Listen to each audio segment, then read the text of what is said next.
If you also want to, if you have questions that you personally would want to ask, fine, we will probably take questions at the end of the presentation. But I do want everyone to be attentive because I believe that there's always question to ask. So with that, I will pass the mantle on to Pastor Kemi. Pastor Kemi, please take it away. Yes, good morning. Good morning. Happy, beautiful Saturday morning. Thank you so much, Pastor Kenga, my partner in Christ and my dear colleague. I want to say good morning to everyone, and I want to appreciate every pastors, every ministers, and every child of God present here this morning with us to have this program together with us. It's a privilege and it's an honor for me and my dear sister to present to you this morning under this platform of Calgary Pastors Forum, Health and Wellbeing Overview and Health Promotion Approach to Living. By the way, I have this small nugget to just start the day with. And this small nugget is all about I'm going to read it, please. I did not put this on the slide, but I'm going to read it. Whether you're a pastor, whether you're a minister, or you're a child of God, you worry about so many things. Many of the things you worry about your church rent, your pastor. You worry about your house rent. You worry about so many things like equipment in the church. You worry about your house, things that are damaged in your house. You worry about inconsistent member of your church, and you worry about unfaithful workers. You worry about what people are saying, how people are perceiving you, how people are seeing you. You worry about nonchalant neighbors, family members, rebellious children, prayer that you have been praying for many years and God is still waiting to answer that prayer. You worried about staff salary. You worry about your income. You know, the list is unending. I cannot just continue to mention and to mention. But then with all these worries, you lay down to sleep. And then you discover that all night you're still awake, but you think you are sleeping. Yet you must appear cool, calm, and smiling before the people of your church. You know, as a pastor, there are ways that you have to carry yourself. You have to look this way, you have to look that way, just because you're a leader. Even as a child of God, people know who you are. You're just pretending, but things are going on inside of you. You have members to encourage. You have people to make a phone call to, and all this thing going on, but life have to go on with you. And then, even in the face of all this, you still find a space to share your life and to share what God has called you to do with other people. And then what happened? And all of a sudden, there comes an announcement. Pastor so just passed yesterday. Pastor so passed 3 days ago. God forbid, it will not be your portion in Jesus' name. Amen. These are the reason that lead us, myself and my partner, Biola Alatono, to present on this forum, health and well-being of a pastor, of a child of God is very, very important. I want us to just open our Bible, to the book of 1 Corinthians 10:13. If you have it, please, Biola, can you display it for me so I can read? 1 Corinthians chapter 10, verse 31. And another person to prepare for me, Ecclesiastes chapter 3, verse 13. These are the two scriptures I want to give to us during this presentation for today. 1 Corinthians 10:31.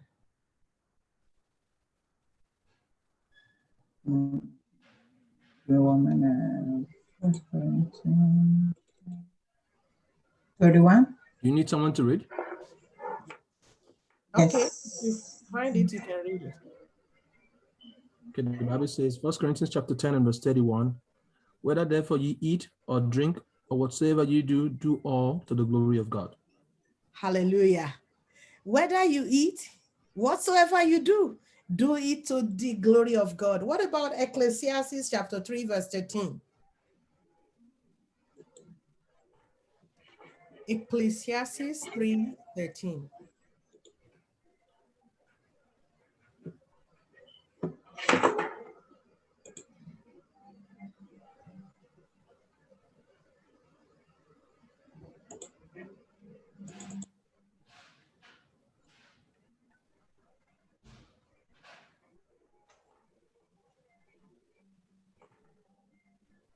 I read, if nobody reading it.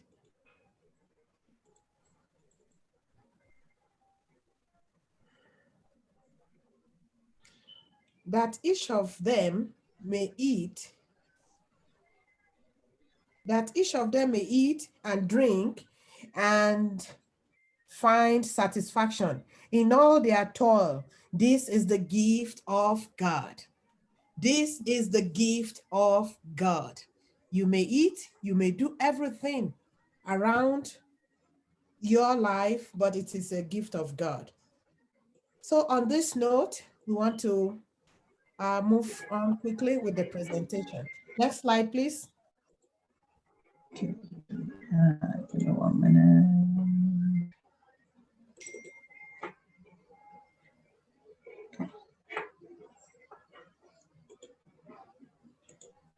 Next slide. Can you see the next slide? Yes, okay. My name is Pastor Kemi Miko. I'm the wife of the overseer of the Faith Victory Church here in Montreal. And I'm a registered nurse by profession, and I'm still actively working. I've been a nurse for, I would say a couple of years. Over 3 decades, I've been practicing the profession of registered nurse.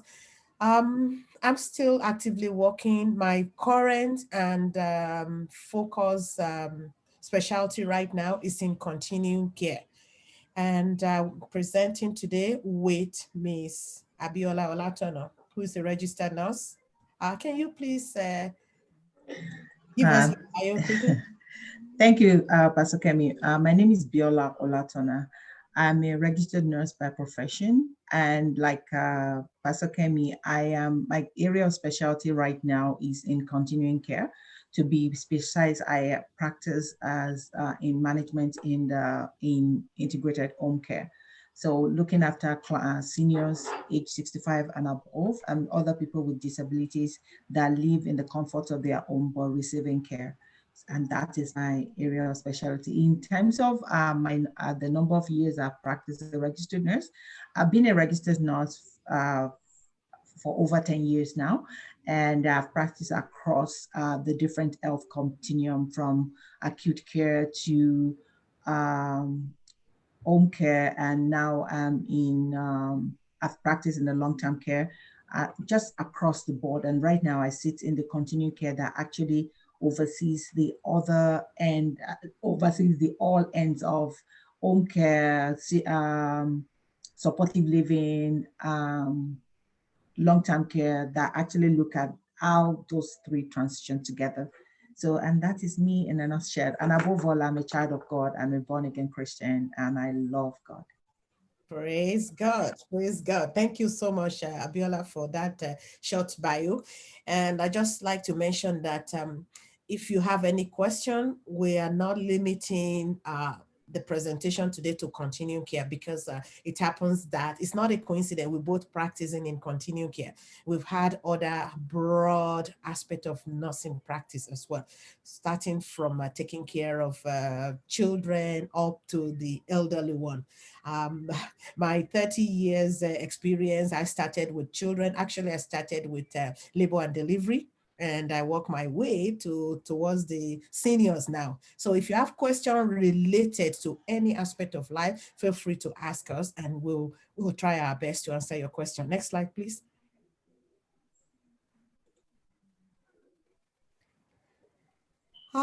This morning we want to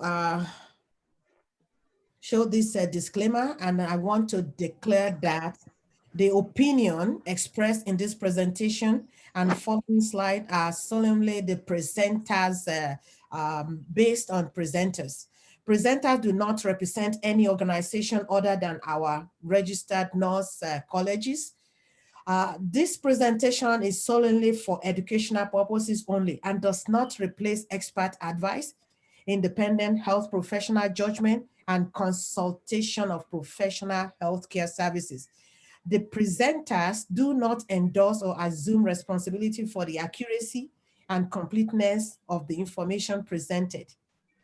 Attendees should note that this session is audio recorded and may be published in various media, including Facebook, YouTube, and Calgary Pastors Forum webpage. This is a consent we are obtaining from you. Thank you. Next slide. The objective for today's presentation, what we want to focus on, we would like you to understand and have an overview of health and well-being.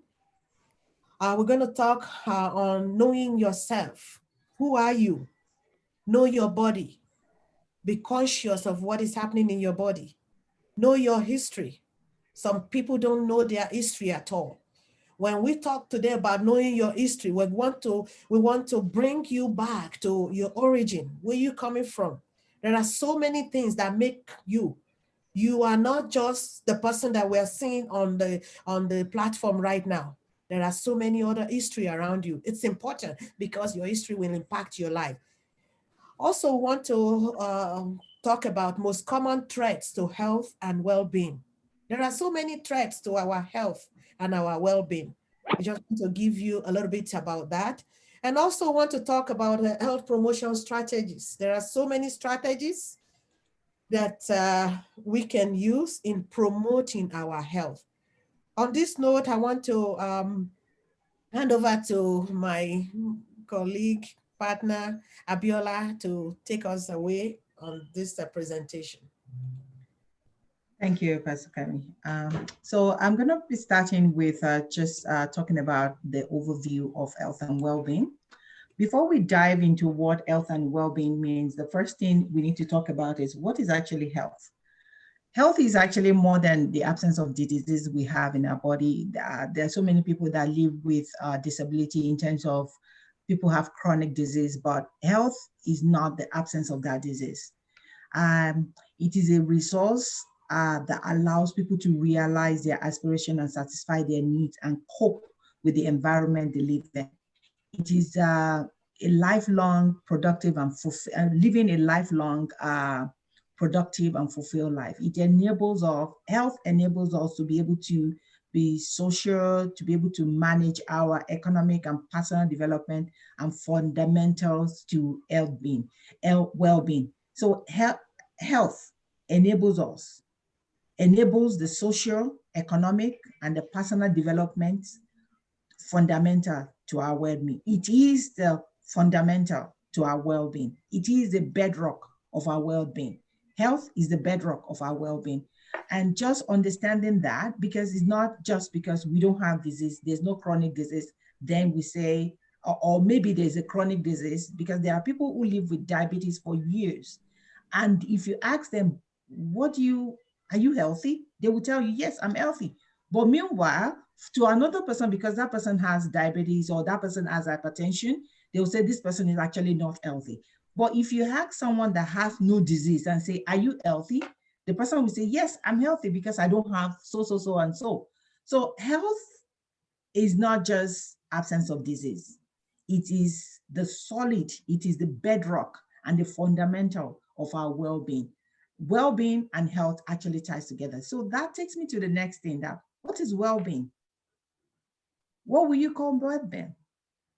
Well-being and health comprises of the physical, the psychological, and emotional, emotional stability, and the social engagement. Is like the mending of everything, of all areas of our lives. It's not just the physical health, it's not just the psychological health, it's not just the emotional stability, but it's just the mending, is like the medley of everything together. That is our well-being, and that is who we are. If we look at who we are as a whole, our well-being defines us. Our well-being talks about, tells everyone around us who we are. Our well-being actually make people know that this person is healthy.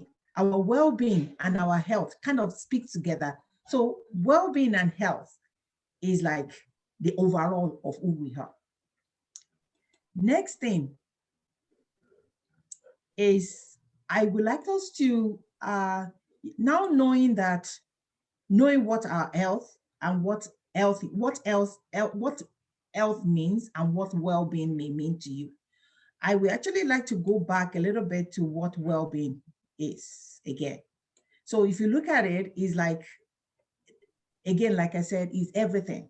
The presence of your positive emotion, your mood, the absence of negative emotion, and satisfaction with life, fulfillment, and positive functioning, like your functioning. So knowing that, if I ask you today and I say, let's take a poll and do like a short activities for you to mention in 2-3 words, what would you say your health is? And that is the next thing we're going to go into before we go to the dive deep into the presentation. So I have this website, menti.com, that I use this code on the website, and it will generate some questions. You will see the question on the page. Just try and key in some of the key in what you will consider your health.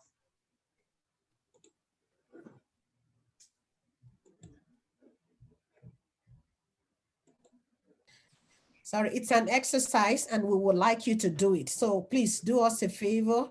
Go use your phone, go to www.menti.com and use the code as display. It's an exercise for you to do. We'd like to have opinion.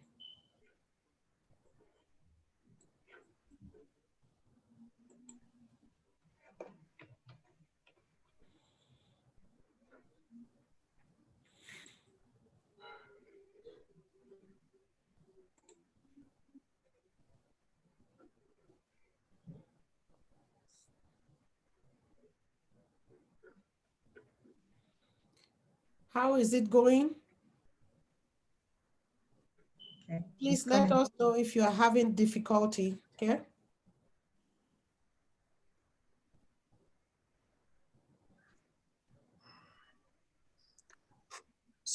There's one responder. 14165 859. 14165 That's the code. 14165 One person has responded already.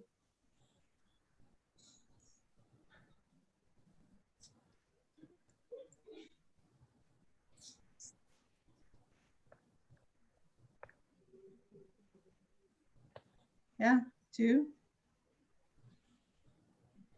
Let's keep going. We have more than 2 people online. 3.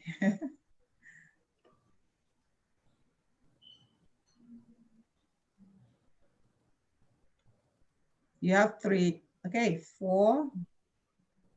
You can actually do it more than once. It will allow you. So if you think 3 responses is not enough, you can do it more than 1.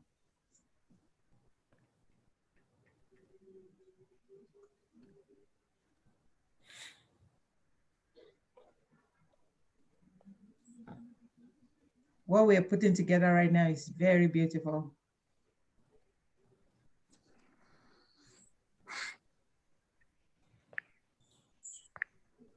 So I'm just going to give it 1 more minute, then I'll close the poll.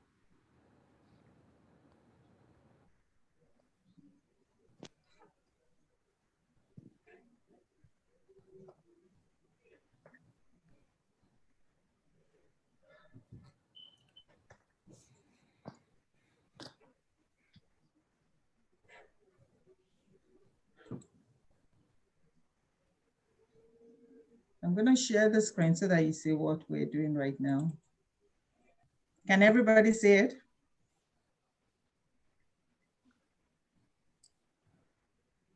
Can everybody see the screen, what just came up? Yeah. Yeah. So if you're describing well-being in 1 word, People say health, active lifestyle, state of peace of mind, satisfactory, holistic, minimal mental stress, peaceful, stable emotionally, good, able to sleep and wake. You know, that's well-being. That's who you are. That's how you want to be defined. And from here, we're going to go to the presentation again.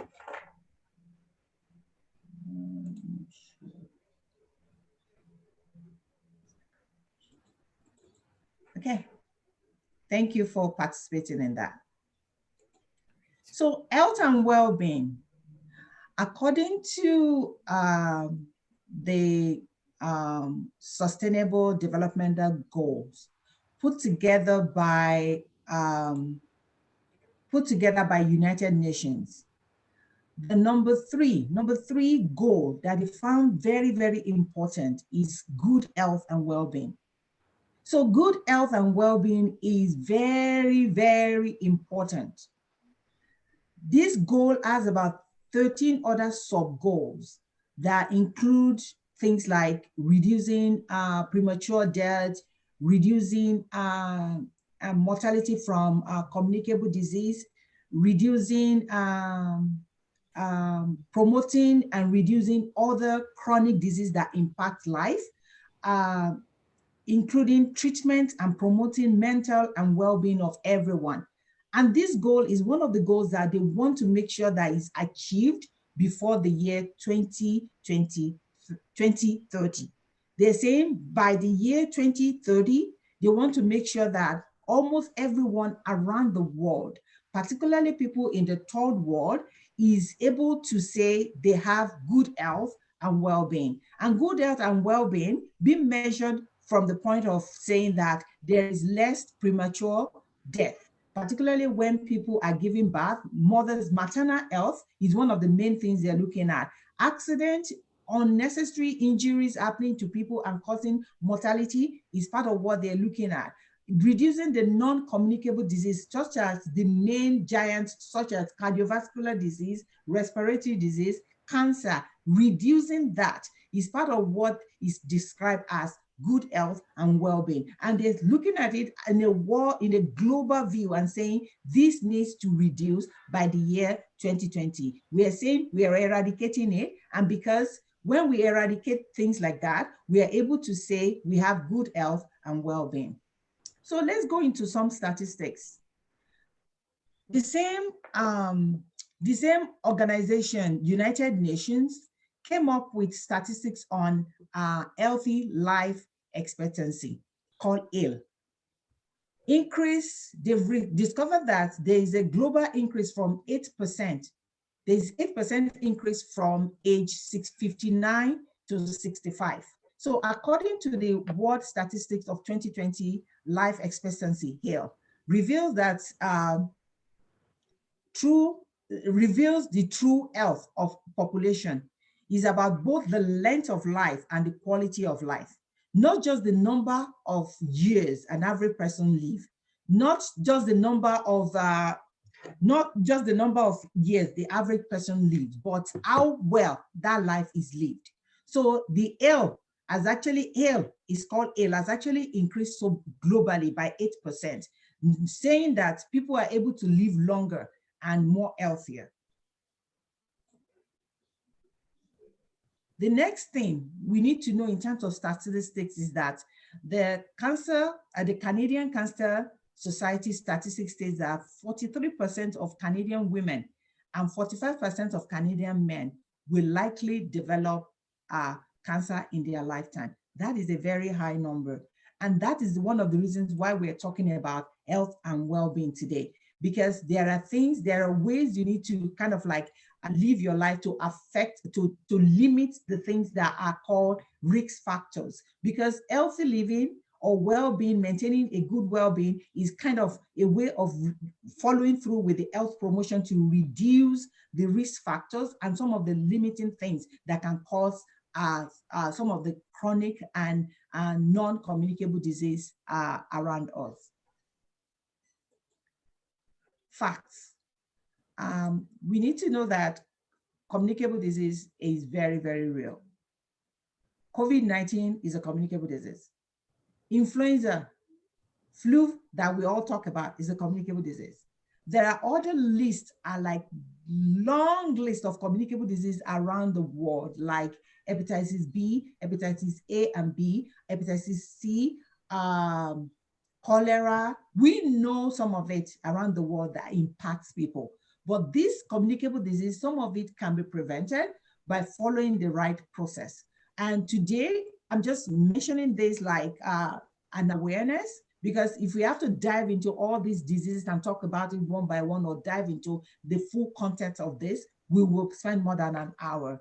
Other facts is to know that there are other diseases called non-communicable disease. And these non-communicable diseases fall under the four main umbrella. There are four major non-communicable diseases that happen across the world. One of it is cardiovascular disease. Cardiovascular disease, I will list it further. I will talk more about it when I go to the next slide and actually list some of the disease that is categorized under a cardiovascular disease. Cancer, I've already talked a little bit about the statistics. Diabetes and chronic respiratory disease are known as the four major non-communicable disease. Then the other things we need to know that disabilities happen in life. As we age, we are able to do things less and less. The things we're able to do at age 50, you may not be able to do it at age 60. And that is like a natural disability happening. And there are times when there are unplanned life events, people just driving on the highway and somebody ran into them. That's an accident like that. So we need to know that those things exist, and those things have a big role to play on our health and well-being. Again, stress, there are stress-related issues that happen, because when there is stress, stresses sometimes lead to some non-communicable disease. Stresses will lead to disability, because disability is not just physical. Disability are sometimes mental disability, that people are depressed for one reason or the other. I mentioned about the four major non-communicable disease. Some of the main cardiovascular diseases that we know around, there are six types of cardiovascular disease that I will talk about. One is ischemic disease. Ischemic heart disease is like a cardiovascular disease in Canada and other countries around the world. The ischemic heart disease is like a blockage in one of the coronary artery, the artery that feeds the heart. And this coronary artery is blocked. When it's blocked, enough oxygen is not able to flow into the body. Enough oxygenated body is not able to go around the body. And that's when people get things such as chest pain. And in medical term, we call it angina. People feel short of breath. And in medical term, we call it dyspnea. It's like when there is a complete blockage of that same artery, that's when people go into what we call heart attack. And the other thing, cardiovascular disease, which is called cerebral cardiovascular disease. And this is commonly known as stroke. Stroke is when we don't have enough blood circulating, enough blood circulation flowing into all the vessels that feeds into our brain. And when there is a blockage that lasts more than 24 hours, or there's a complete blockage, people need to, that person will stroke. And we say that person have had a cerebral thrombosis or cardiovascular accident. And like that kind of person is total blockage to the brain. And it can cause, have a long-term effect on our well-being, have a long-term effect on the health. The other type of disease is the peripheral vascular disease. And those things are the things you see particularly has to do with circulation. When people have peripheral vascular disease, you see those things on people's leg, on their calves, especially when they are walking, they can complain of pain. And those things actually have to do with the heart. The next one is heart failure. When the pumping of the heart, the heart is like a pump. When it's not functioning well, it's not pumping well, the heart will fail. And when that fails, the rest of the body is will be needing a lot of blood, needing blood for oxygenated blood to function effectively. And this can actually lead further to damage of heart muscle. This can lead further again to heart attack, because all these things are kind of linked together. The last, another one is called rheumatic heart disease. And I'll just mention those. I won't be able to, if I say I should be explaining everything, it's going to take some time. Congenital heart disease, that actually happened from birth. Some kids come with that they have a little bit, maybe hole in the heart or a defect in their heart. The next disease I'll talk about is diabetes. We know what diabetes is. Diabetes is a chronic condition. The body is unable to produce enough insulin to manage the body function, to manage the body in a way that for the sugar, the body is not able to produce enough insulin, which the body needs to use the sugar as energy. So the body is not producing enough insulin. Insulin, it helps the body to be able to use the sugar properly.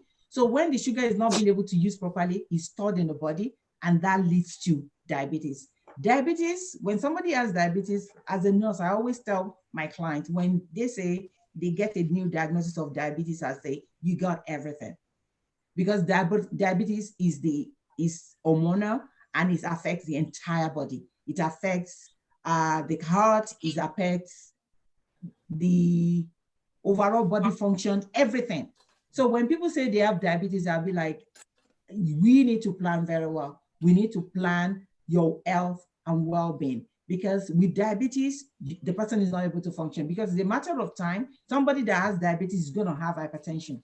Somebody that has diabetes will have maybe peripheral vascular disease. Somebody that has diabetes, eventually, at some point, we have other diseases that will limit them.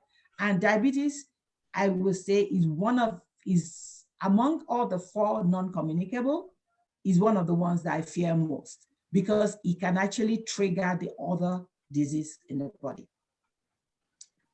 Respiratory diseases. There are common respiratory diseases. One of the main ones that a lot of us are familiar with is asthma. A lot of people, particularly that move from North America, move from Africa and come to North America. Some people, the moment they get here, they find out that maybe they are unable to breathe well. They're having short of breath, wheezing, dry cough, a little things around them triggers it. They have, like, maybe the season where there is pollen, this triggers the tightening of their chest wall, and that is an indication of asthma. If anyone is feeling that way, it is recommended that that person go quickly and seek medical attention, because if it's caught early, it can be managed in a way to reduce disability, to maintain good well-being and good health. The other thing is chronic obstructive pulmonary disease. We call it COPD. So COPD is a very broad disease because there are 2 types of it. The emphysema. Emphysema is something that is like the different vessels in the lungs is damaged, and it makes the person feel shortness of breath constantly, non-stop. The person is not able to speak a single sentence without panting and breathing heavily. So that person has emphysema. And the other one is chronic bronchitis. So it's not just, it's not that the airway is constricted alone. The airway has a lot of excess mucus in the lungs, that the person keeps secreting those constantly. Like sometimes you see some people, they are constantly like maybe coughing out sputum, coughing out a lot of things. If that person have not checked themselves out, they need to go and check themselves out. And probably sometimes they can say it's an acute bronchitis, or is a chronic one. Chronic one is that when it's ongoing, longer than 3 months. That's what we usually say. Anything longer than 3 months and it has been affecting that person can be actually termed chronic. So if somebody is having that kind of symptoms, excessive mucus, feeling that they are feeling tight, like something is choking in their hair, they cannot get their hair, they cannot get breathing adequately, they need to get it checked out, because all these things affect and impact people's health. The other thing about chronic respiratory disease is lung cancer. A lot of people are prone to lung cancer based on maybe the exposure to different things. Like in the home, in my home, when I first moved to North America, while I was still living in Nigeria, I like all this wall fragrance, hairspray. I love it, and I will hang it around my house. But when I became a registered nurse, I have to throw all those things away, because I realized that whatever you inhale into your lungs actually have a long-term effect. There are people that I've treated, I've the opportunity to take care of as a nurse, and they told me when they come to the clinic, to the hospital, when they are admitted, and maybe I see their diagnosis, I'm like, wow, this diagnosis actually fits someone that has been smoking forever. And they will say, I have never smoked one day in my life. And that actually baffled me, because if they have not smoked one day in their life, what have they been exposed to? So sometimes some of them will say, I've been cooking, I used to work in a restaurant, and the restaurant they work in, they never take their time to use all the available safety devices that the government of Canada or AHS has asked them to be able to be using in doing that job. So some people don't use PPE, they don't use a mask when they are working in an environment where they need to produce, where the cooking produces a lot of fume. As Africans, if you're an African descent, most of us like to fry things without using our expeller in the kitchen. So all those things get into the lungs. When it gets to the lungs, it can cause a lot of things. One major thing that causes lung cancer is exposure to different kind of fumes, exposure to different kind of fumes. The other lung disease I like to talk about is pneumonia. Pneumonia is an infection of the lung. It causes the air sac, because our lungs is filled with like pockets of air sacs. And those air sacs, instead of being filled with air, is now filled with pussy fluid. It's like having, the way I describe pneumonia when I was in nursing school is like somebody having dirty water poured into their lungs.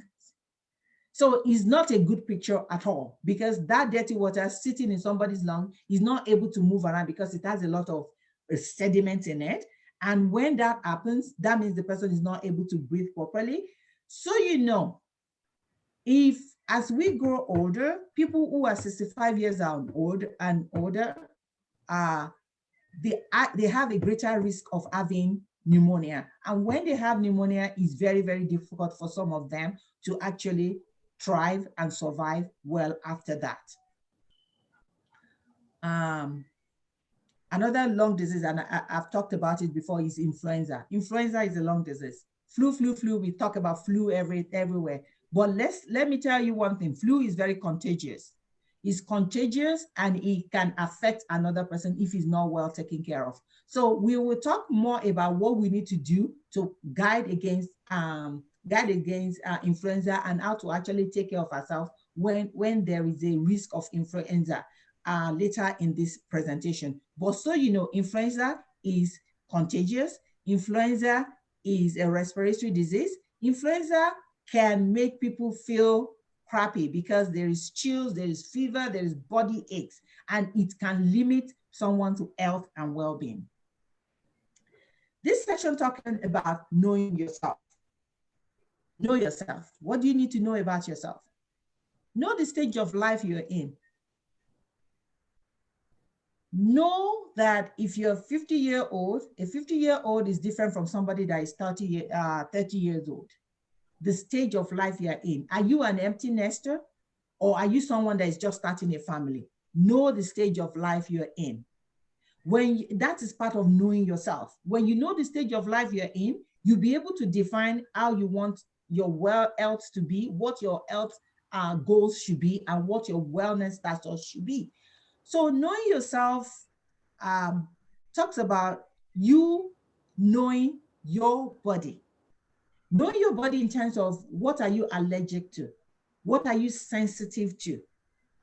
And when you see certain things that is not in line with your day-to-day, you need to pay attention to it. One of it is saying, maybe you notice that every morning you empty your bowel, and you now realize that in the last 1 week, you have not emptied your bowel in the morning, because bowel routine for a lot of people are the same. There are people that they know that when they wake up in the morning, the first thing, once they get up, the first thing they go to the bathroom, they empty their bladder. The next thing they empty their bowel. There are people who only empty their bowel at night. So what is your routine? Knowing your body. What is your routine? What is your body? What is your allergy? What are you sensitive to? We are from different people from different countries says, oh, because I'm from Nigeria, I need to take a lot of spices. I need to take habanero raw. I need to take this kind of pepper raw. But are you sensitive to it? That's the question you need to be asking yourself. Know yourself. Know your body. Know the complexion of your skin. One of the things I always tell people is that when you need to look at yourself and say, oh, there is a dark spot on this part of my body. Is it new, or is it something that is just developing? Knowing yourself will be able to guide against any negative thing that may be brewing in the body. Knowing yourself will help you to be able to do early detection of if anything is brewing. Knowing yourself will help to be able to kind of like maintain a balanced work-life attitude. Because when you know yourself that you are the type that is very hardworking at work, so you need to know yourself that, how do I balance that? What do I do at work? And what can I do at home? So knowing yourself means knowing your work lifestyle, knowing your working style, and knowing your home style. Are you the person that likes to watch a lot of movie? How do you relax? Knowing yourself. What is it that triggers stress for you? What is it that will trigger stress for you at work? So know your work environment. Learn how to manage your work environment. If your work environment is stressful, know it and let it be something that you share with people around you, that my work environment is stressful. Know your work. Know your lifestyle attitude. Activity level. Are you a sedentary person, or are you someone that likes to move around a lot? Are you someone that doesn't like exercises just like me? I don't like exercises, but I noticed that during COVID, I started gaining weight. So I use other things. I know myself, because I know in myself that even if I have 10 equipment in my house, I'm not going to use it. What did I do? Knowing myself, I engage a physiotherapist. I say, please come here. I have this equipment in my house. How can I maximize it? And the person asked me a lot of questions like, oh, when do you wake up? When do you like to go out? And I explained everything. I was like, hey, you need to wake up very early and do these 1, 2, 3, 4 activities, because when you come back, I noticed based on the history that you've told me, based on the story, your narrative, you are someone that when you come back, you're going to crash on your chair. Why? Because I know my work life. I know that my work is hectic. When I come back home, I don't want to give anybody anything, including myself. Know your activity level. Health condition. Know your health condition. How do you know your health condition? Are you someone that feels during Chinook, there is always headache? Because there are people that will say, oh, Chinook is out there, they have headache. Oh, the weather is changing. They are sensitive to something. Know your health condition. Know if you need to take extra caution during the polling season. Because I'm a very, very sensitive one, and I know my kids, some of my kids are very sensitive to pollen and the rest of it. I'm the one saying, hey, don't go out. Why? I've studied them. They've not studied themselves. Now that they're older, they're able to say, oh, mom, I know that when there is pollen outside, this is the time of the day I should not be going out. So with that way, I'm able to help and support their health and well-being. I'm able to support their health and able to help them understand their health condition better. Habits. Know yourself. How do you like to eat? How do you like to eat your food? What kind of food do you eat? Are you a fruit person? Are you a heavy eater? Know your eating habit. Know your eating behavior. Know that you are the one that cannot resist sugar. You are the one that cannot resist too much food. You are the one that will go for dinner outside and say, oh, if you have leftover, they are packing it for you, you're bringing it home, you are leaving the food stale in the fridge for a long time, then you eat it. Know it. Know your lifestyle. Are you someone that likes to go out a lot? Are you someone that likes to socialize? Or are you someone that likes to stay by yourself? Know yourself. The next thing is know your history.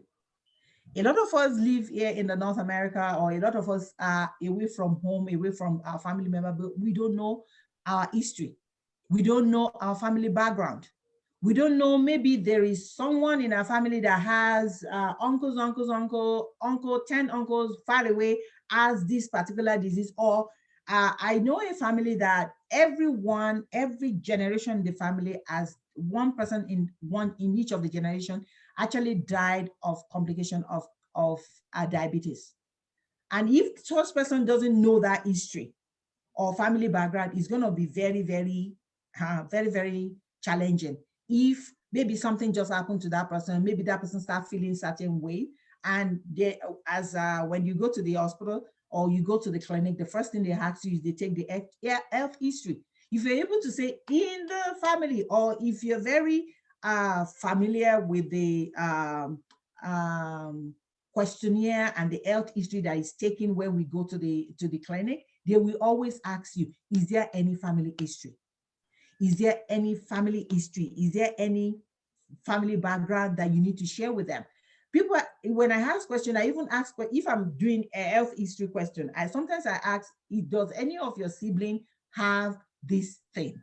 Does any of your maybe cousins have this thing? Because if there's a tendency that if somebody that is connected by blood to you have something, there's a tendency that there's a little bit of that in that person. Then past medical history and occurrence. Have a way to track past medical things. Have a way to say, okay, in year so, headaches, you started having headache. Or year so, you notice that there was a black spot on the skin. Try to keep a track of medical history and occurrences. Cultural practices. There's so many things we do based on our cultural,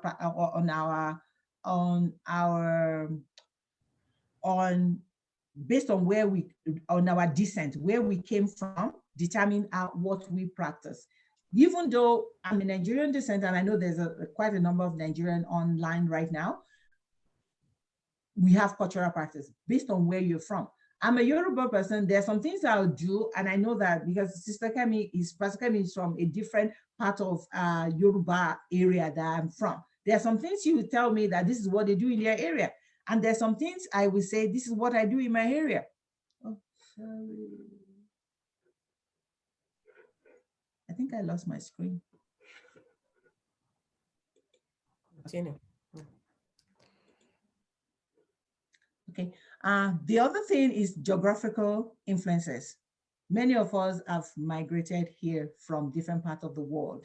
And Canada supports a lot of people from different parts of the world. And sometimes when people come from one place to the other, the stress of that migration, the stress of that relocation actually triggers some things in their body. So know the timeline of, I came to Canada this so year, and start noting, is there any difference? Is there anything, has anything changed since you moved? Have you gained extra weight? Why did you gain weight? Maybe you used to be able to shed those weight like this.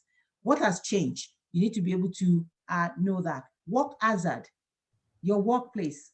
I mentioned something about someone working in the food industry, and I've actually had the opportunity of taking care of that person, and the person has developed a chronic lung disease that has no care. Know your work hazard.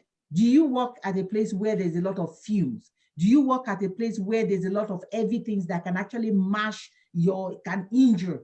Know your work hazard. Know what is in your work area. For me, the kind of work I do, because I work in home care, when I was working frontline in home care, I drive around a lot. That is a hazard for me, because whether it's snowing, whether the road is packed with snow, whether it's blizzarding, I still need to see some clients, because if I don't see them, they will circle back in the hospital. If I don't see them, there's nobody that is going to see them that day. So driving in a very bad weather is part of my work hazard. And what do I do to mitigate that? I need to understand, because a lot of workplaces have what we call IAC. IAC is something they use to actually develop a safety measure to support the client, to support the staff working in that hazardous condition. So it's like workplace with let's say generating a lot of fume. They may say when you are in the kitchen, you must put on a particular kind of mask. You will see people work in construction company or in places where there is heavy lifting. They will say you cannot come to this workplace without a steel toe boot. So if you go and wear something different, you are not maintaining, you are not understanding the work hazard, the hazard around your work area. The recent and past significant events. So what is happening? Is there anything that has happened? Is there anything going on that you need to keep track of? Past event. There are a lot of us here living here in North America right now, Canada to be specific, or even in the US, that there are so many things that they've gone through. They are very, very significant, that can impact their health and well-being. So, and that leads me to the next thing. What are the most common threats to our health and well-being? And again, we've mentioned this before. Cardiorespiratory disease, that's a combination of cardiovascular and respiratory diseases, cancer, diabetes, mental health, disabilities, unintentional injuries, I think we've mentioned this a little bit, and life events. So the social here, and I'm going to dwell somewhere here and talk a little bit about the socio-economic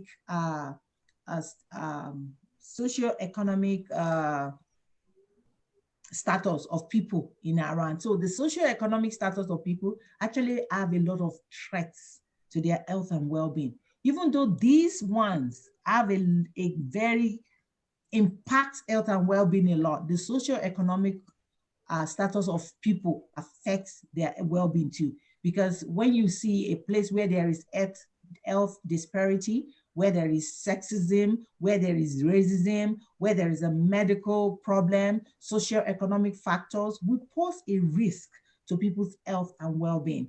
Because when somebody is exposed to maybe a woman that is like overweight has gone to the clinic, or somebody from some part of we've heard about people, maybe they are Aboriginal, has been to the clinic, and we've seen how they are being treated. So the economic status actually pose a lot of threat to people's health and well-being. And how does it pose a threat to them? Because it can limit how people approach accessing their healthcare. Because they know that there are some hindrances already, they can say, okay, because if I go to the clinic, people will say I'm this, I'm that, or people will demonstrate that act of racism towards them. So it affects access to healthcare. Access to healthcare doesn't necessarily mean that the healthcare is not available, but people themselves choosing not to access it. And that will pose a lot to people's health and well-being. The next thing is the risk factors. What are the risk factors? The risk factors are things like diet and nutrition status, exposure earlier in life, stress, work and life, lack of exercise, immigration, socio-economic status. I mentioned it a little bit. I've actually talked about those ones a little bit. So I will talk a little bit about exposure during earlier stages of life. There are people who are, I will talk about a story of one of my clients that was about, I'll say earlier in my career. I met this young guy, very young guy, very, very responsible, has his own family. But he said when he was a young child, from as early as he can ever think of, his parents dad and mom smokes. And when they smoke right in the car. He sits at the back of the car and they smoke all through. They can be, they're going on long trip, they're smoking like nonstop, they're chain smoker. This boy never smoked in his life. But guess what? When he grew to the age of, I think 22 or something, when he wanted to, shortly before he got married, he developed a very bad lung disease. This is not even lung cancer now, a lung disease that is even worse, limiting than, he said if he had lung cancer, he said he would be able to say, oh yes, because he has lung cancer, or maybe because he has smoked, he's been exposed to smoke in his life, so that's why he has lung cancer, or he has lung cancer. This is not lung cancer. It's something worse than that. It's so limiting, and they are not able to actually put together a good medication regimen for him, because they'll say, let's try this will work. Let's try that will work. He's a young guy, very young, but because he was exposed to this chronic, like toxic smoke when he was younger, even though he did not live that life of smoking, because of that exposure, is relieving the pain that he had when he was younger. So, and he has a child. His child is constantly telling his child, do not move near smoke. You are the fresh generation for me, because your lungs is better than my lungs. Because he said right from childhood, his lungs has been messed up. So what are we exposed to earlier in life? There are people who have maybe knee injury or any injury whatsoever as a child.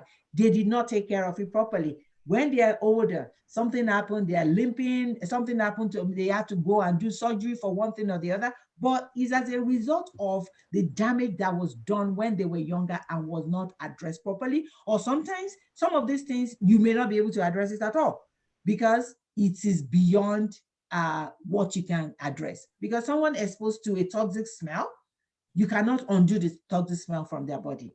They're exposed to it, and later in life, it can affect them. So what is next? And that's the question we need to ask ourselves. We need to know our body. We need to know our body. We need to know ourselves. We need to know our history. We need to know who we are. But what is the next thing? And that's why we wanted to talk today about health promotion strategy. Health promotions, knowing yourself and applying health promotion strategy will help us to be able to maintain a good health and well-being. So what is health promotion? Health promotion is the process of enabling people to increase control over and to improve their health. To increase control over their health and to improve their health. When you engage in health promotion, you are gaining control. When you engage in health promotion, you are able to maintain good health and well-being, because good health and well-being is critical to our quality of life. It is critical to our life expectancy and ability to recover from crisis. We know that life is full of crisis. COVID-19 is happening.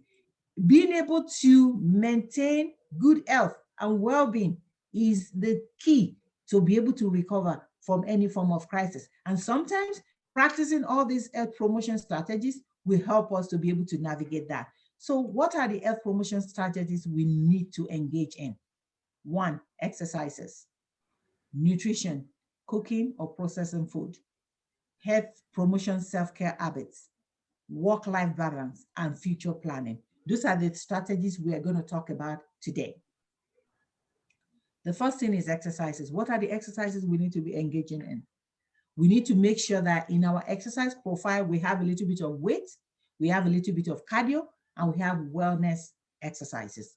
What are cardio exercises? Cardio exercises are exercises that will increase our heart rate, increase our endurance, decrease our blood pressure. What are weight exercises? So weight exercises are exercises that helps us to kind of like protect our bones, are exercises that strengthen our bone to reduce the incidence of things like osteoporosis, to increase our strength and power, to support our immunity and energy level, to lose fat. So those are the things that weight exercises help us to do. It helps us to tone our body. It increases and redistributes the muscle mass in our body. When we do a weight exercise, we get proportional, and we need to make sure that we have all that as part of our exercise package. Wellness package. One of the things I'll call wellness package is those exercises you do to maintain something. An example of wellness exercise I would say is like exercises we do to maintain the muscle tone in our bladder. It's called Kegel exercise. That's one of the exercises I'll call a wellness exercise, because they're exercises that you do to kind of like keep yourself going.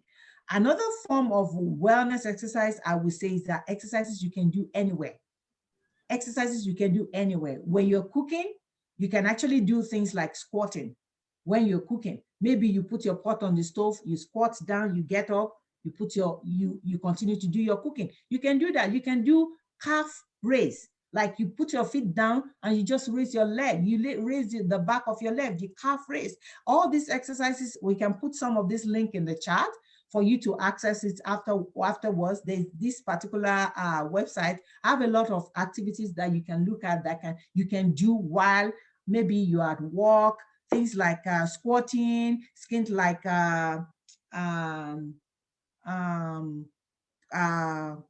calf raise, and there are other ones that you can do. What does these exercises do for you? Like I said, it will increase your blood flow.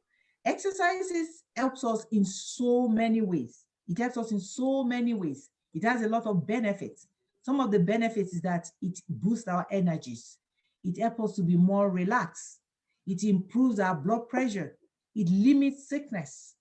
It helps us to be more social.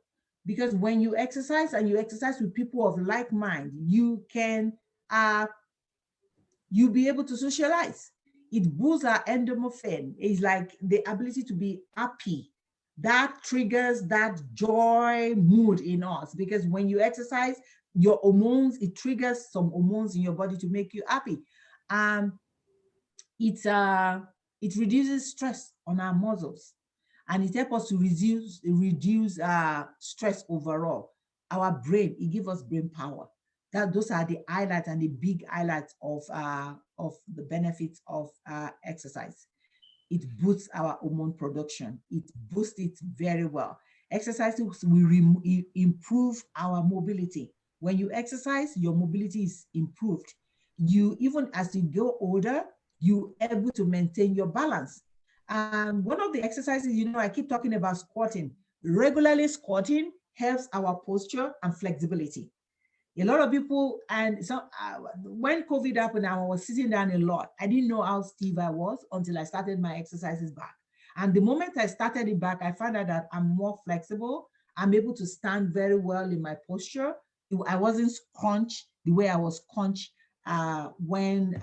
before I started my exercise, because I'm always sitting bent over my laptop, to the point that the person who does massage for me was doing massage one day, and she said, "Hey, look at you cannot put your hand down." I'm like, "What does that mean?" He said, "How do you sit when you're are you always on your computer? Is your computer table raised?" And those are the things you need to continue to exercise to be able to make sure that your body is flexible. Again, I've already mentioned the cardio exercises, jumping, bear crawl is like you're crawling on your leg. Moving one alternate hand and alternate leg at the same time, lunging, twisting. You can actually do that cross twist. You twist from one end to the other. But before you do any of these exercises, make sure that you consult with your doctor, consult with a physician. Like for me, I'll use myself as an example. Before I started exercises again, I've actually consulted with my physician and I called a specialist. I know that my insurance covers me consulting to a physiotherapist. That's why I called in a physiotherapist to help me put an exercise package together, because it's even cheaper for me to do it that way. Walking, going around and do long, short walk. It doesn't have to be brisk or heavy walk, even just leisure walk. The next thing I'll talk about is nutrition. Nutrition. There's a lot of healing power in nutrition. Like if you eat a lot of vegetable, there's a lot of healing powers in vegetables like rosemary. They sell a lot of fresh herbs in the store. Like for me as a person, I stopped using like dry thyme that we buy from our grocery shop. I stopped using anything dry, any of the herbs. I stopped buying the dry one. I can buy fresh curry leaves from the store. I can buy fresh rosemary, fresh sage, fresh mint. I actually cook fresh mint for my tea. I don't like buying tea any longer, the black tea. I use fresh mint and sage. I put it together, that is my tea. And it tastes, sometimes there's no taste to it, but I know that the nutrient in the leaf is already infused into the water, and I'm able to drink it. And I may not feel the effect immediately, but by night I can feel that, oh, something, my body is feeling, sometimes maybe I sweat out something. I'm like, wow, just drinking that tea, I sweat a lot. I must have sweated something bad out of my system. So the other thing is water. We need to drink a lot of water. Water has a lot of benefits. Water has a lot of benefits. Some of the benefits of water is that it keeps our body temperature down. It lubricates our body. It protects our spinal cord and other sensitive issues. It helps us to get rid of waste within our body. When you drink a lot of water, you eliminate the toxins in the body. Calorie. When you eat nutrition, you are able to get some calories into your body. Someone that reads food label, learn to read your food label before you buy it. Learn to spend some time to understand the different kind of food products that you buy. Do you like to buy food from maybe, I'll just use one producer. You like to buy food from maybe Loblaw, and do you buy food from made strictly by Walmart? So look at the difference. What kind of sardine do you buy? What kind of fish do you buy in the store? You need to know the nutrition value of the food you buy. You need to know how much calorie you're getting. Then purposeful shopping. I call purposeful shopping. I intentionally say, we say intentionally purposeful shopping because sometimes people go to the store and they're just picking everything. Purposeful shopping is like you go to the store. Before you pick one item in that store, you're looking at it that what health benefits will this have for me? What impact is this food is going to have on my health and my well-being? Is this just something I want for leisure? There are times I buy food for leisure that I need comfort food. I call some food comfort food. And when I say I need comfort food, my kids know what I mean. That's me going to 7-Eleven or Circle K and get like a giant tub of sugar called sloppy. And when I do that, I know it has no benefit for my body, but it helps me feel, yes, I am comforting myself with sugar. Is it something I should be doing regularly? No, because that is not purposeful shopping. That is not purposeful in selecting what you need to buy in the store. When you go to the store, you have a list. I need protein. I need carbohydrate. What kind of carbohydrate are you buying when you get to the store? There's nothing wrong in you eating your ethnic food. But how are you preparing and how are you eating it? What kind of food are you eating? Are you buying ola, the already powdered ola, pounded yam, or you are going to the store and saying, I'm going to buy fresh yam and I'm going to process it myself. And processing food, you can process your own food. You don't have to buy food already processed. You can be your own processor. So be purposeful when you go out to shop, because when you are purposeful in your shopping, you will shop. You will be able to save money. You'll be able to save yourself time. Initially, you may not save that time because you are trying to learn what you are buying. But after some time, you know what you are buying. You know the product that you use that is good for your body to be able to maintain your good health and well-being. Preparing your food. How do you prepare your food? Do you fry a lot? Do you bake a lot? Do you grill a lot? What is the process that you can use to be able to maintain your good health and well-being?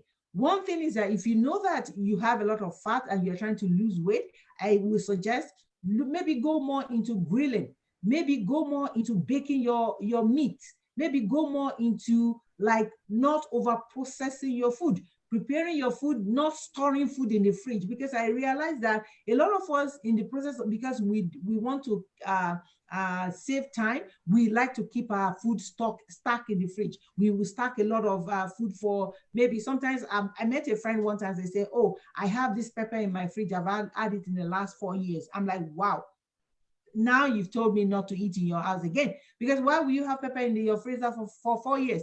That is not good. That is part of what you use to prepare your food. So if your food prep is not adequate, it can actually impact your health. It can actually impact your well-being. Mealtime, what time of the day do you eat? There are times when you say, oh, I can eat anytime. There are people that say, I can wake up in the middle of the night and eat one heavy bowl of food. I can do whatever I want. But that food, what is the effect of that food on your body?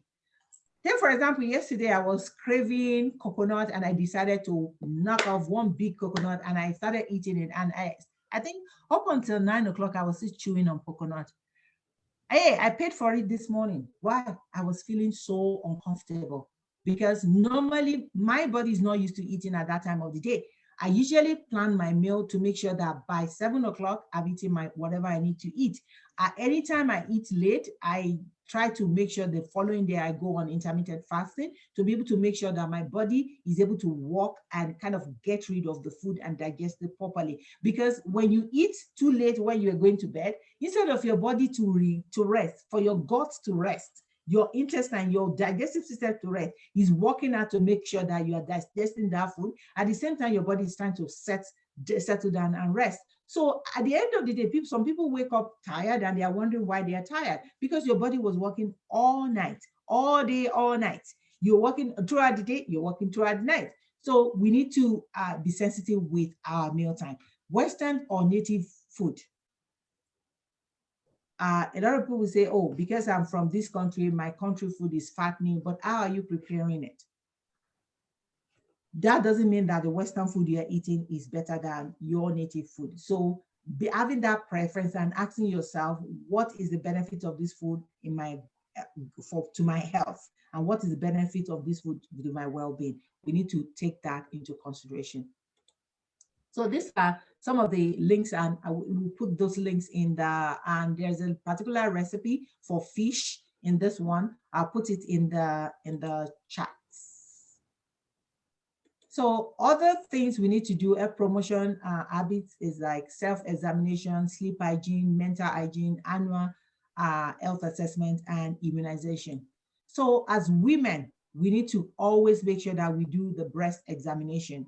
We need to make sure that we try as much as possible, fix a day in the month, and make sure we do the breast examination. There's a lot of resources, and I can actually put the link to a good website that we can find for women on this link that you can do breast examination. For women, for men, you need to ensure that you're doing this testicular examination. Sometimes when you do your annual checkup, your physician will do that, but usually you need to do it as a man to check for any lump, any swelling, any hardness in any part of the testicle to be able to know that you are healthy in that area.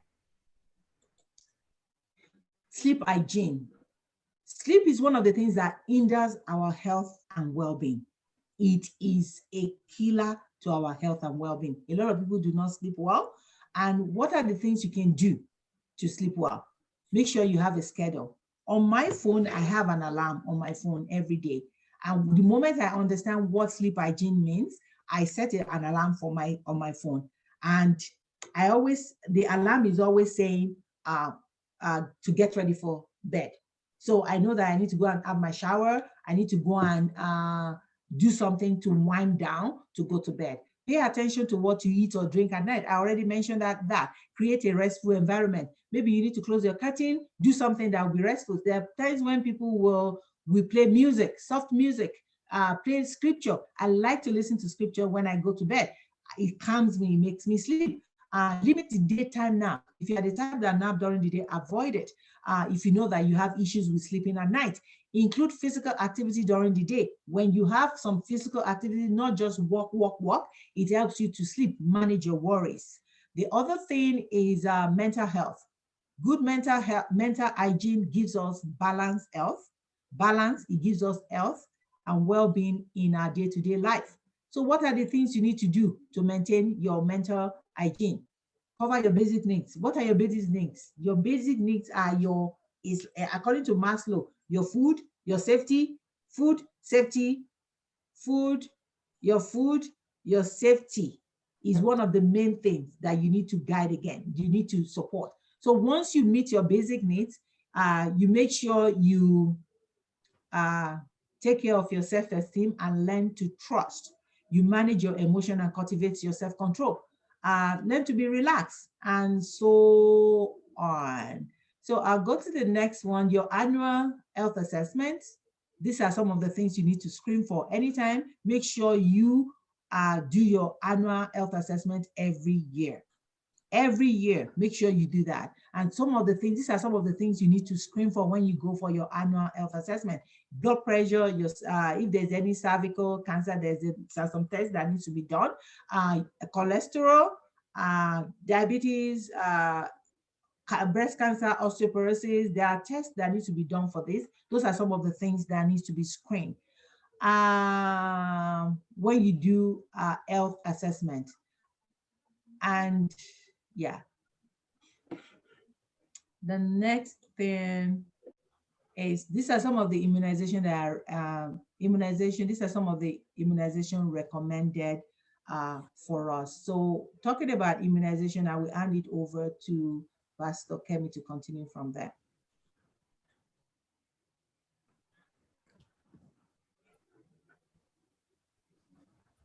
Hello, praise God, sorry. Thank you so much, Abiola. I hope we have not overwhelmed our listener today with all this information, but they are very, very critical. They are very beautiful information that we have put together for you. And I know without any doubting that you must have a lot of questions. And so we have decided that we're going to have part 2 of this presentation. Because looking at the time today, we will not be able to finish what we have for you. And we still want you to we still want to give you the opportunity to be able to ask us so many questions.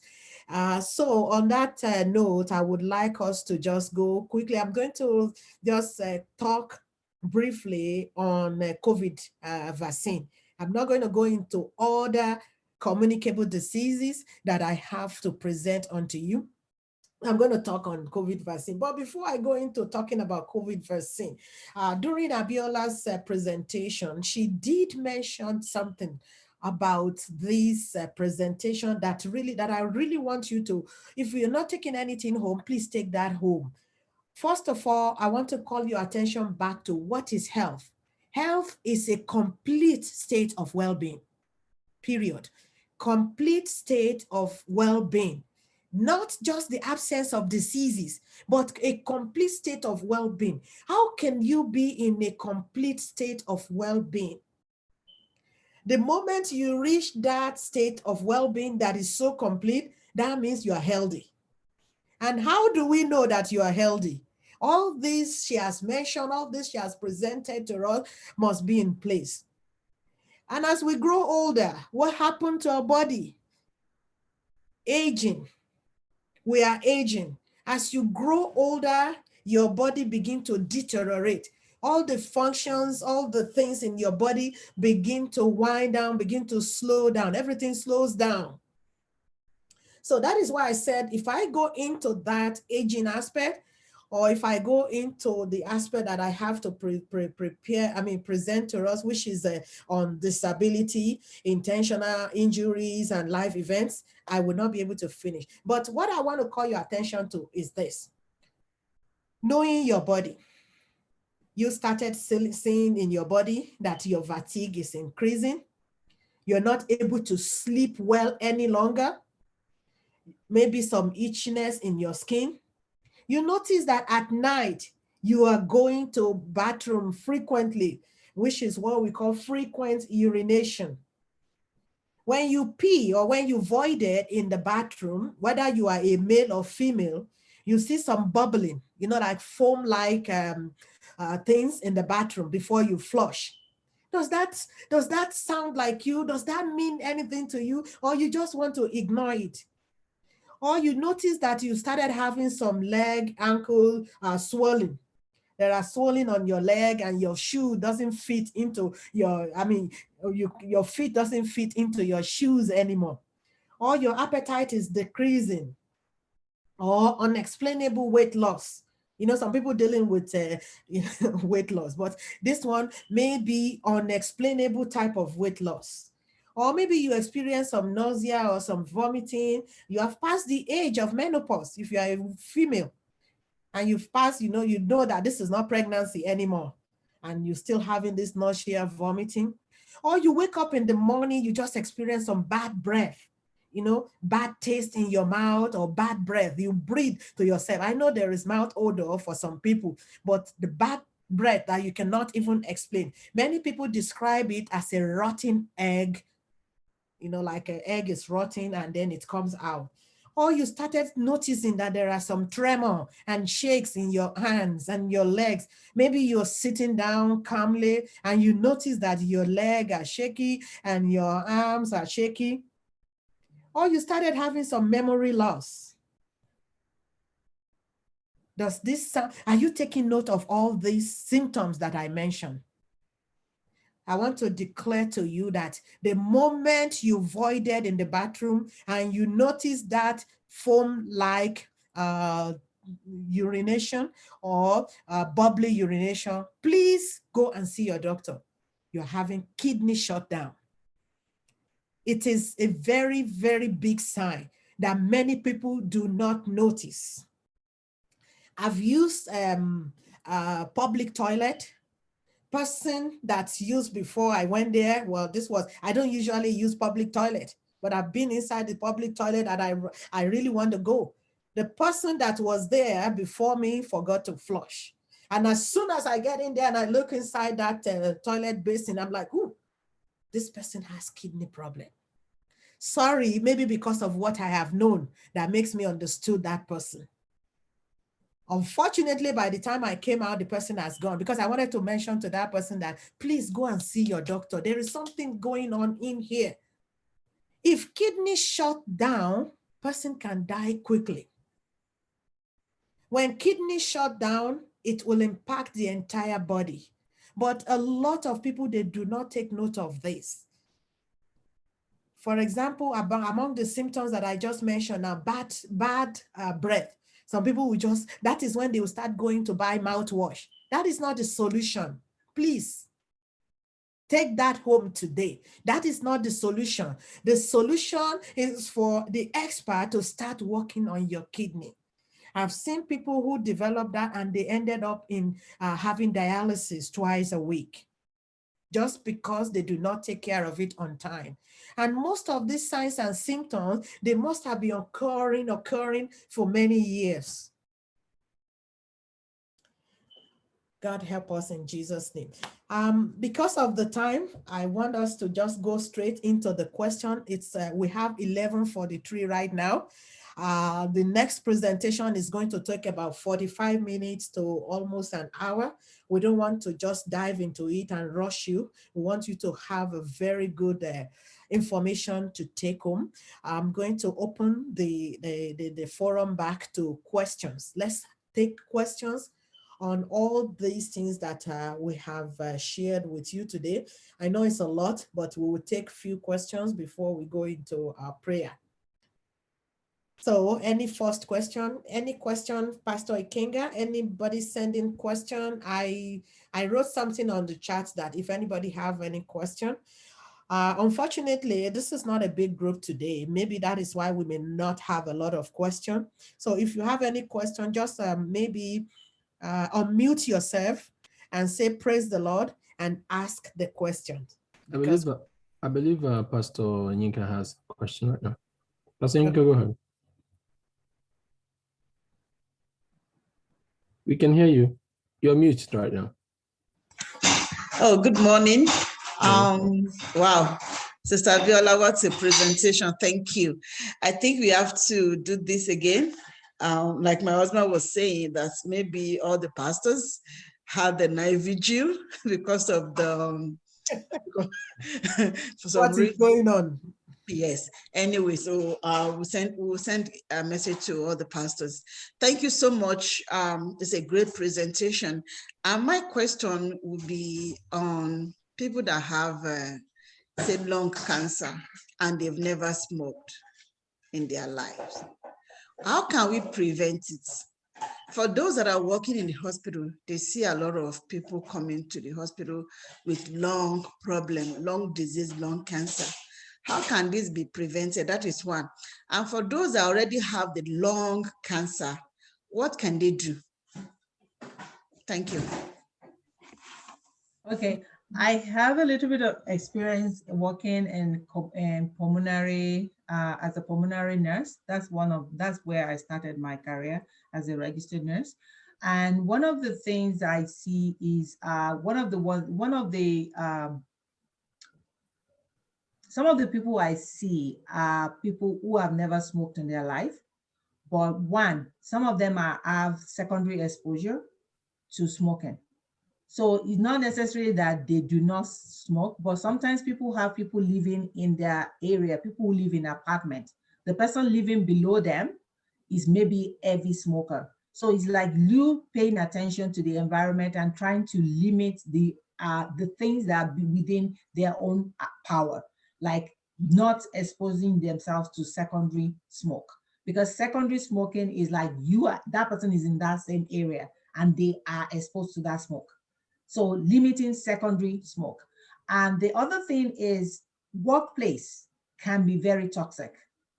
There are people who work in places where they are constantly, like maybe is a food industry, constantly frying heavy duty fume going on. They never wear anything to cover their nose. So those kind of workplace are supposed to have something for them to help them when they are right in that doing the process of that in the food production. They're supposed to have something for them to put on. I don't know the specific thing they can put on within the food industry, but I know that working in respiratory unit, when there is somebody that has anything that has to do with maybe chronic issue that is infectious and is respiratory related, we use the mask called N95. And when you use that mask, you have to test it very well. And those people are placed in negative pressure room. So in the healthcare industry, there is a protection for people not to be exposed to secondary things like those fumes or whatsoever, because there is always a sheet you can put on, a mask that will limit or reduce the amount of aerosol that is generated.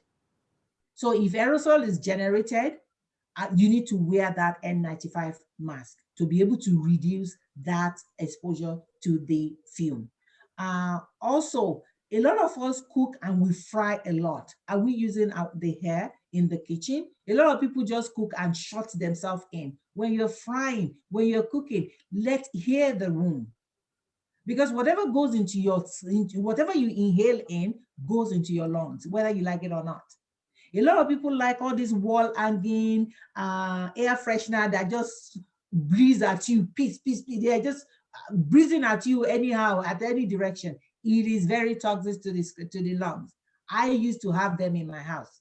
I have it every corner. The moment I started having clients, seeing patients that have lung issue, and they tell me it's because of what they inhaled, that was the last time I stopped using it in my house.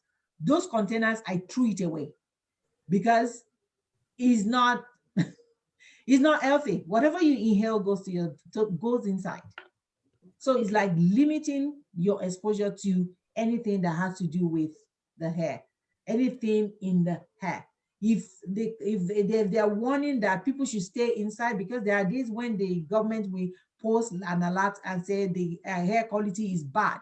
On those days, are you the one outside? So if they say the hair quality is bad, stay inside. That's what it means. reduce your outing on a day when they say the air quality is bad outside, because whatever you inhale goes into your body. Amen. Praise the Lord. Thank you, Biola. And I don't think I answered the second question. People who have lung So cancer. what is a negative pressure room, please? Okay. A negative pressure room is like a room where the air in that room is not going outside. The air in the room stays in the room. It's a room specially designed in the hospital mostly to prevent outside, that whatever is inside stays inside, it doesn't go outside. It's more or less that the room is circulating its own air. It's usually a designated infectious disease room. Yeah, They for usually TB. keep people, yes, they Yeah. put people with highly infectious disease in there. It is not that very common, but some people can create it. Usually that type of a room will have a double door. Yes. So that the air will not escape, but it's doesn't. built specially. It is designed specially, mostly in healthcare environment. Yeah. So in addition to lung cancer question from Sister Yinka, in those days, people used to have asbestos as the roofing type of a thing. But if you look at North America now, they don't use asbestos. They have eradicated it completely. I remember when we were still in Montreal, my husband is into real estate, and there was a property that was supposed to be sold. Unfortunately, when the inspector comes in there and they wanted to inspect the house, they noticed that there was some asbestos in that house. You won't believe what the city said. The city said this house has to be demolished completely because this is health hazard. And the day they were going to demolish this house, if you see the gadgets that people put on, you would think there is a war in the country because asbestos is very toxic to the lung. People in the past that have worked in that environment, unknowingly, they receive a bigger compensation from the government because they have exposed them unnecessarily to that very, very chronic health disease that is incurable. Also, too, number two, people that are migrated or people that live in a very, very crowded environment, they are open to all these lung diseases because of transmission of tuberculosis. There are some people, they carry tuberculosis around. They're not even aware that they have tuberculosis. I know tuberculosis is one of the eradicated diseases around the world, but it's still existing. You will not believe that in America, they used to have a very high percentage of tuberculosis.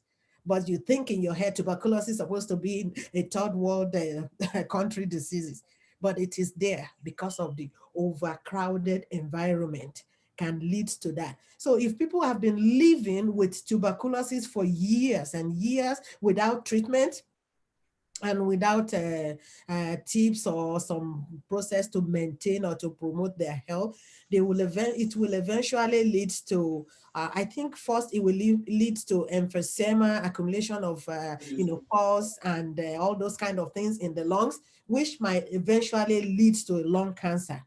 And unfortunately, when lung cancer occur, it metastasizes quickly to every part of the body because of the way, the physiology of the lungs, because it's all, bubbly type of thing and it filters things out quickly. So it's when cancer occurs there, it goes to the rest of the body quickly because of that function of the lungs.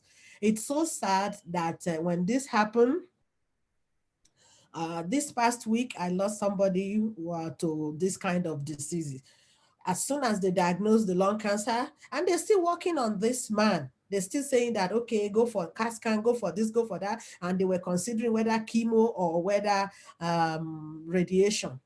And all of a sudden, he started desaturating and he desaturated up to like 40% with heavy oxygen. Eventually, of course, he passed away. So there are things like that that can lead to either lung cancer due to your exposure, work hazard, as Biola mentioned in the presentation, or some people they're not even aware of that and they get exposed to toxic things, and they breathed it in, and it impacted them.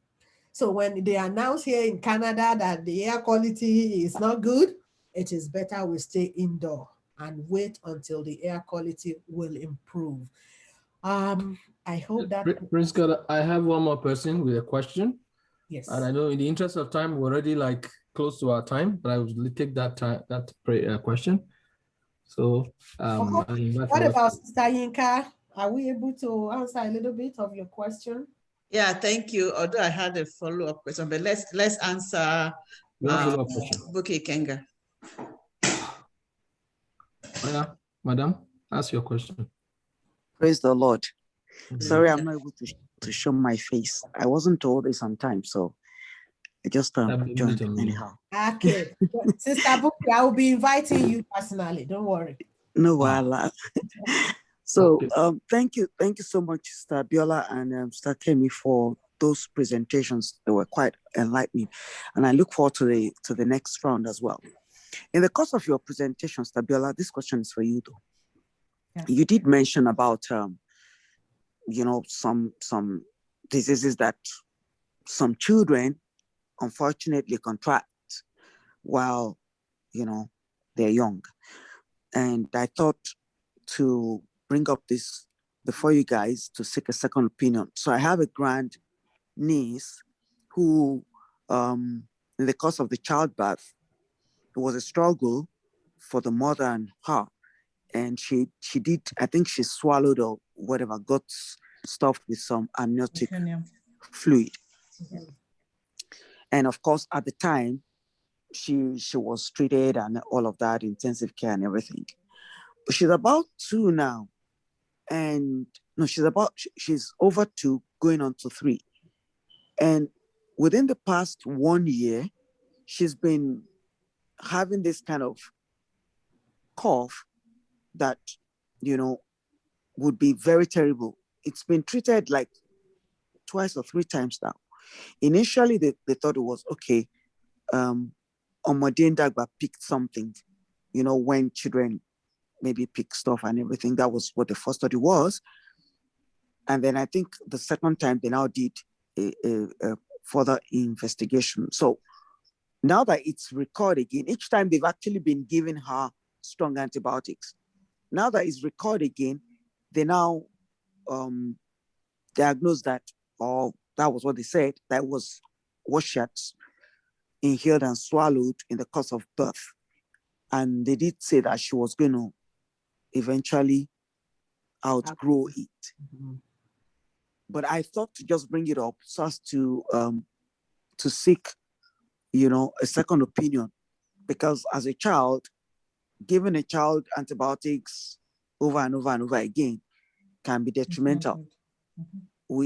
At least that little bit I know, and I just advised my sister that if they could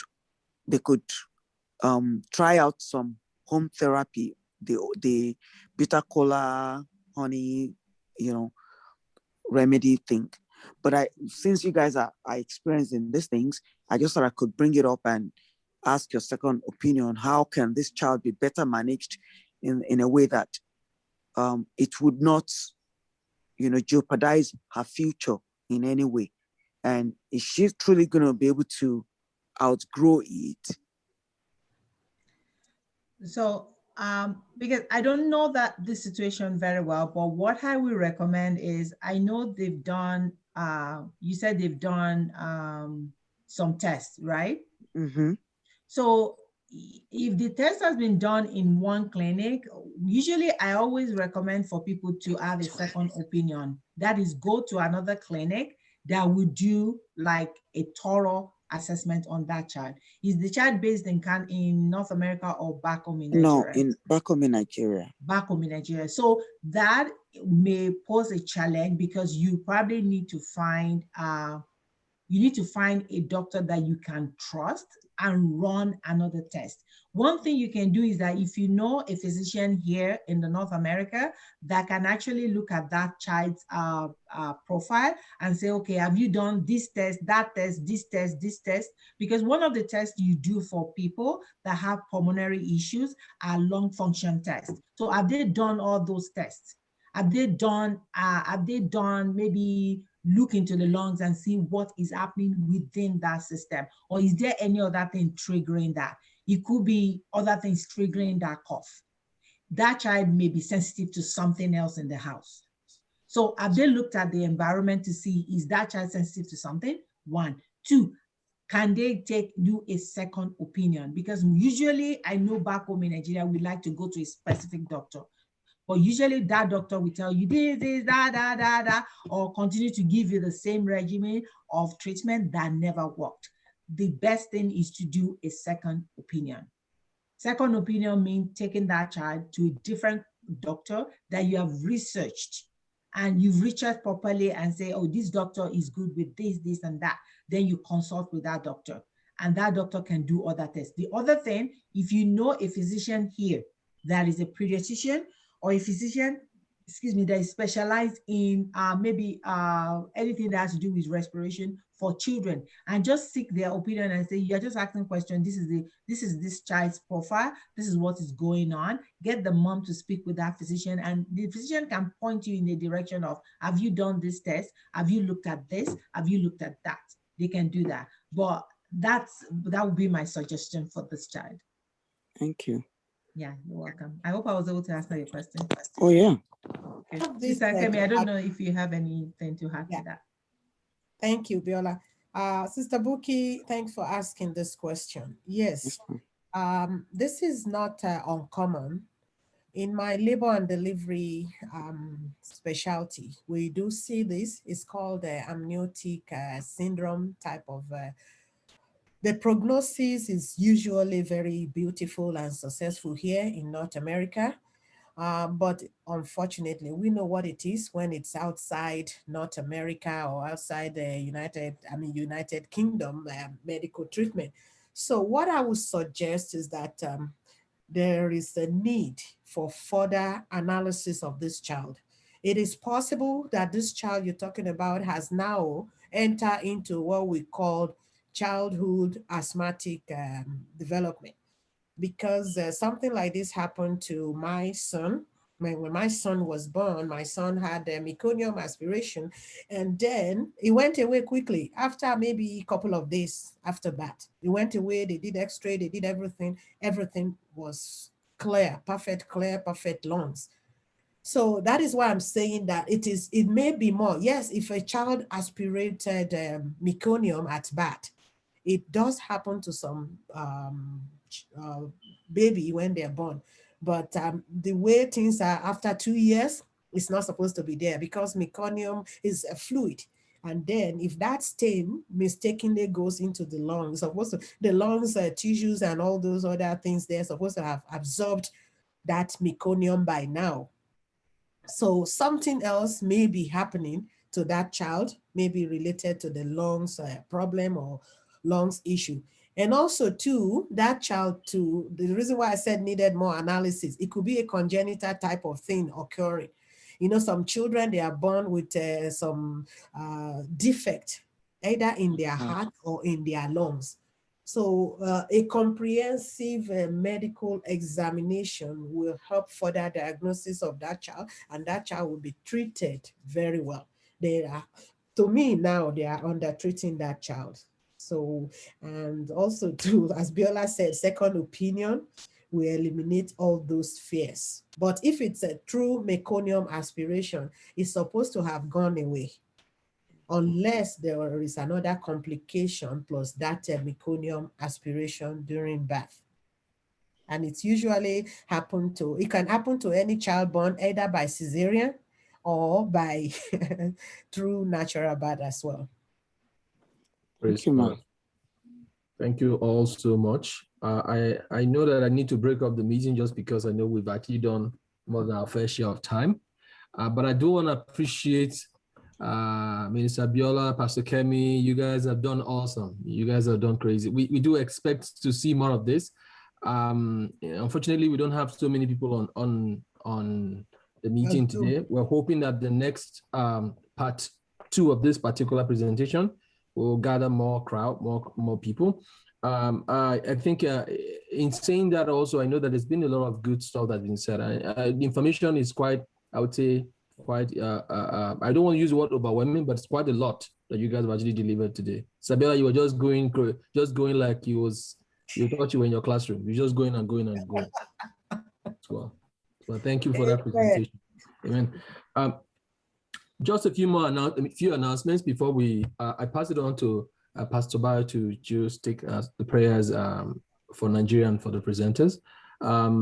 We clearly all know that Calgary is gradually getting into that channel, indeed Alberta, where the restrictions are going to be lifted. So we're potentially beginning to think about it. I mean, it'd be great to actually meet, like actually have face-to-face meeting, not longer this virtual thing. Because sometimes the virtual thing can be great, but then sometimes having the face-to-face can be a lot better. So that is why, Pastor Ikenga, sorry, that is why, unfortunately, we didn't get to present the COVID vaccine today. So everybody should have take home with something about COVID vaccine. But it's okay. It's just a recommendation that every one of us should have our COVID vaccination before that one-on-one meeting or before that crowded meeting that we are planning. For sure.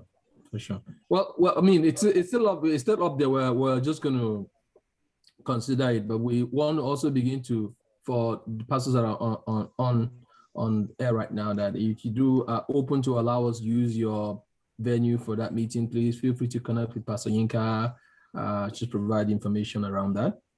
I also know that there is another health seminar that it's almost like this month is health seminar month, so to speak. So there's another health seminar happening tomorrow. Do we have Sabia, do we have the flyer on for on cancer? I don't know if you got the flyer. Do you have it? You don't. Okay. Well, there's another seminar, a health seminar. I believe it's how to stay well during cancer treatment, physician perspective. It's for tomorrow. I believe we'll post that on the Calgary Forum, Pastors Forum, for those that will be interested in attending. It's for tomorrow. It's for tomorrow at 4 p.m. We're hoping that people will also find time to join in, because all of this information is necessary, because they say knowledge is wealth. The more you know, the more better you are able to handle stuff as they come your way. Praise the name of the Lord. Pastor Yinka, am I missing anything else? Do you have any other announcement that I'm missing? Not really. I just want to say, if you know anyone going through cancer journey, or even for everybody, information is paramount. You don't know who you come in contact with. And usually I've not really come across any Nigerian oncologist, but we're fortunate to come across one. So that's the person I'll be presenting tomorrow. It's a privilege, and she's here in Calgary. So this is the first time we'll be having an oncologist from where we came from. And because it is called the African Cancer Support Group. So if you know anyone, I will post the link for registration on the Pastors Forum again. It's tomorrow. People can still register. Thank you. Reverend Kenny, you are welcome back from Nigeria. Is it on now? Wow. I think you just woke up. Flesh and blood. Thank you, ma. I'm hearing. I hope you're hearing me. Yes. Thank you, ma'am. I'm happy to be here, though we're still dealing with jet lag and all that. I thank God I'm able to join, and thank you all for holding forth. Yeah. The Lord is your strength. Amen. Amen. Welcome back. Thank you, ma'am. So happy to be back. Oh, yes. We'll be gisting about it, eh? Ma? I said we'll be gisting about your trip. Okay, let's close, or then we can stop recording. This is the flyer. Did you see the flyer? Okay. Yeah, I can see it. Awesome. Thank you. So that's for tomorrow at 4 p.m. Just also Eventbrite. Please hook up, and definitely will be a good time in God's presence. Without much ado, I will want to invite Pastor Bayo to just pray